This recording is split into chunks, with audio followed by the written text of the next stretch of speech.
개혁 보수신당은 보수를 지지하시는 분들이 당당하고 떳떳하게 보수임을 말할 수 있도록 보수의 가치를 바로 세우는 공당이 되겠습니다.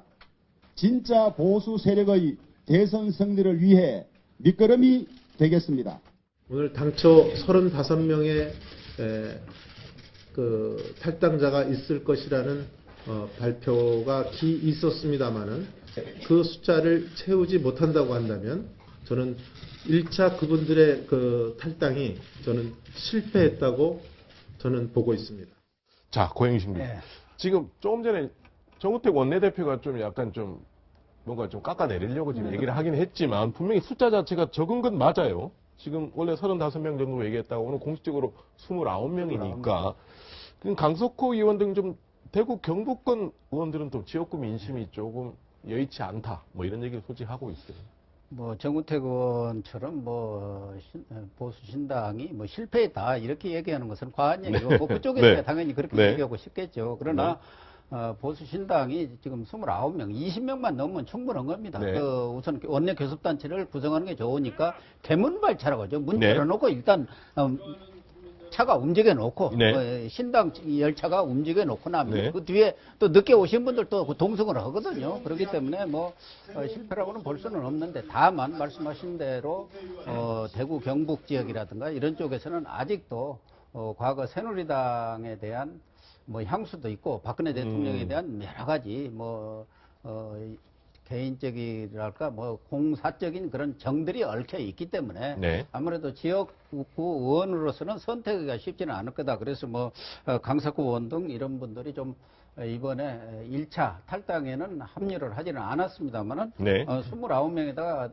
이미 나간 김용태 의원 합치면 30명이고 네. 뭐 충분할 거고 저는 이제 신당이 새롭게 발족을 했기 때문에 앞으로 순차 탈당이 이어질 걸로 봅니다. 네. 1차적으로는 뭐 1월 중에 한 10여 명 정도가 나온다는 게 아까 하태경 의원도 네. 얘기를 하신 것 같고 2차 탈당은 아마 반기문 총장이 들어오셔가지고 어떤 선택을 하느냐에 따라서 뭐 경우에 따라서는 20, 30명 선으로 네. 늘어날 수도 있겠다.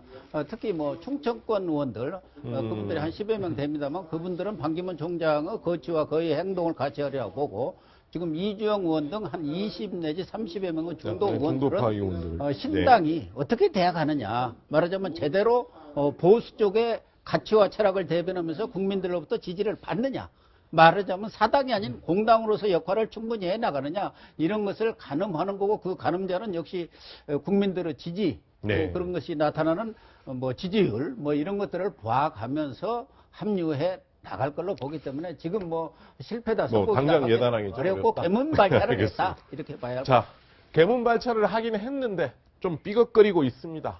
한번 관련 내용 한번 보시겠습니다. 나경원 의원은 빠진다고 하는데 사실이에요? 나경원은 빠지지는 않을 거예요. 다만 조금 한 파스 쉬었다가 1월 초쯤에 이제 다시. 나왔으면 좋겠다는 건가요? 아니면 나올 거라는 건가요? 어젯밤에 제가 밤늦게 어제 들어갔는데 밤늦은 시간인데 막 울면서 이렇게 흐느끼면서 나경원 의원이요? 지금 본인이 합류하지 못하는 그런 여러 가지 자기 신경에 막 그런 안타까움 때문에 원래 나경원은 뭐 저 앞에서 잘 울어요. 예, 1월 초에 합류하시겠다고 예, 말씀하십니다. 저도 전화 통화했습니다. 정강 정책 부분에 대해서는 무슨 이야기인지 모르겠습니다. 왜냐하면 제가 그 나경원 의원이 말하는 정강 정책이 어떤 건지 이제까지 한 번도 본 적이 없어서 제가 뭐라고 말씀드릴 수가 없어요. 무슨 차이가 있다는 건지 제가 뭐 본 게 있어야지 차이를 이야기하죠. 자, 나경원 의원이 당장 탈당을 같이 하겠다고 그랬다가 뺀 것이 이제 정강정책을 보통 본인이 맡는 팀이 있었는데 왜 그게 지금 안 되느냐 뭐 이런 불만도 있다는 일단은 탈당을 늦춘 명분은 네. 일단 정강 정책의 약간 차이. 유승민 의원이 굉장히 중도적 정책, 어찌 보면 중도 진보적인 정책까지도 있지 않습니까? 근데 나경원 의원은 분명한 거는 중도 보수적인 입장을 갖고 있기 때문에 그런 명분을 내세웠습니다만은 결국은 당의 주도권 싸움에서 본인이 조금 소외된 듯한 느낌을 받으니까 원내대표라든가 원내대표도 올해 2번이나 떨어지지 않았습니까? 새누리당에서. 그럼 이 작은 당이 오면 반드시 자기 역량으로 볼 때는 반드시 나 아니면 안 된다 이렇게 생각했을 겁니다. 그런데 그러기 때문에 그런 데서 진짜 울컥하는 마음이 나올 수가 있는 거죠. 근데 저는 이게 이번에 이 보수 신당, 개혁 보수 신당이 일단은 29석으로 출발한 것도 대단하긴 한 거예요. 네. 그래서 앞으로 좀 의석이 더 늘어날 거는 보입니다만은 저는 이 사당 체제는 오래가지 못한다. 저는 이렇게 결론을 내리고 싶습니다. 사당 체제는 오래가지 못한다. 왜 그러냐 하면은 네. 사당 체제라고 하는 게 지금 현재 원래 90년 3당 합당 이후에 29년 만이라는 말도 있습니다만은 네. 사실은 정확히 말하면 95년에도 잠시 사당 체제가 있었어요. 네. 김대중 전 대통령이 관계복귀를 해서 국민회의를 만들었을 때 네. 민주당까지 있으면서 야당은 또 범보수당은 자민련도 있었고 그래서 사당 네. 체제가 있었는데 그거로 네. 의하면 20년 만인데 그때는 1년이었고 88년부터 90년까지 2년이었었는데 왜냐하면 이런 사당 체제가 한국의 현재 여러 가지 국민 정서라든가 선거 제도에 맞지 않나 그렇기 때문에 앞으로 이 사당 체제는 이러한 여러 가지 이 대선을 앞둔 일시적인 정략적 목적으로 만들어진 거기 때문에 오래가지 못한다 이렇게 생각이 됩니다.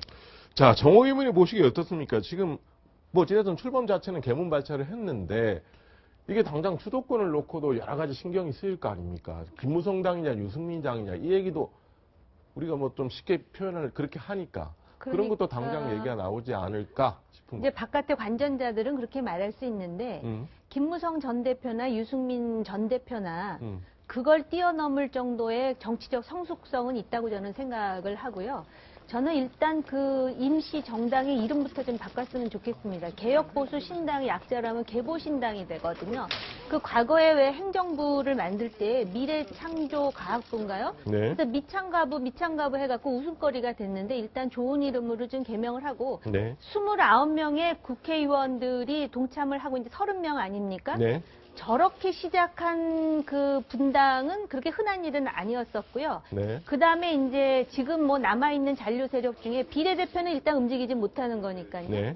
그런데 자세히 보면 그래도 저 신당은 뭔가 대권 후보를 낼 수 있는 유정란 정당이고 지금 새누리당의 경우에 누가 거기서 대통령 후보가 되려고 하겠습니까? 그럼 무정란 정당이 될 수 있다. 그러다 보면 아까 이제 우리 그 국장님 말씀하셨듯이 사당 체제가 오래 가서도 안 되고 이 정치적 안정을 위해서도 다시 그 이념 정체성을 갖는 또는 그 큰 텐트 하에서 뭔가 정계 개편이 좀 창조적으로 시도되는 것이 맞지 않느냐 이런 생각이 들고요. 네. 뭐 개인적으로 여러 가지 정치적 이해와 야망이 있겠죠. 근데 지금은 그걸 따질 때가 아니라 일단 큰 틀에서 좀 움직여주는 대승적인 정치인들의 태도가 필요한 게 아니냐 이런 생각이 듭니다. 여자 의원들 얘기하면서 이제 눈물 흘린다 이런 얘기하면 같은 여성 정치인으로서 좀 민망합니다. 네. 울 일은 아닌 것 같은데요. 자, 마지막으로 허 소장에게 한번 여쭤보겠습니다. 이 개혁 보수 신당이 출범을 하는데 지금 두 야당, 민주당과 국민의당이 좀 바라보는 시선이 분명히 틀려요. 완전히 다르죠. 네. 예, 국민의당은 어쨌든 새로 생기는 신당과의 연대연합 부분을 오래전부터 생기기 전부터 지금 물밑에서 계속 이야기를 해왔습니다. 그러니까 지금 반가운 거죠. 오히려 주도권을 행사할 수 있는 하나의 변화의 틀이 되니까 굉장히 반갑게 맞이하는 것이고 또 민주당 쪽에서는 보면은 이 상대해야 될 당이 많아지죠. 네.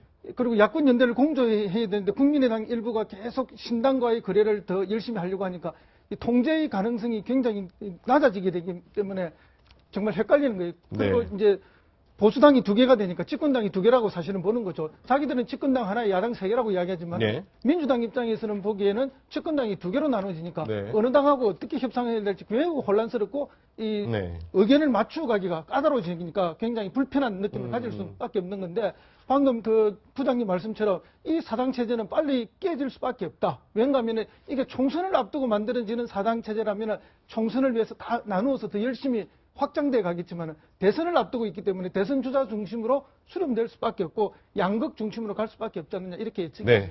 됩니다.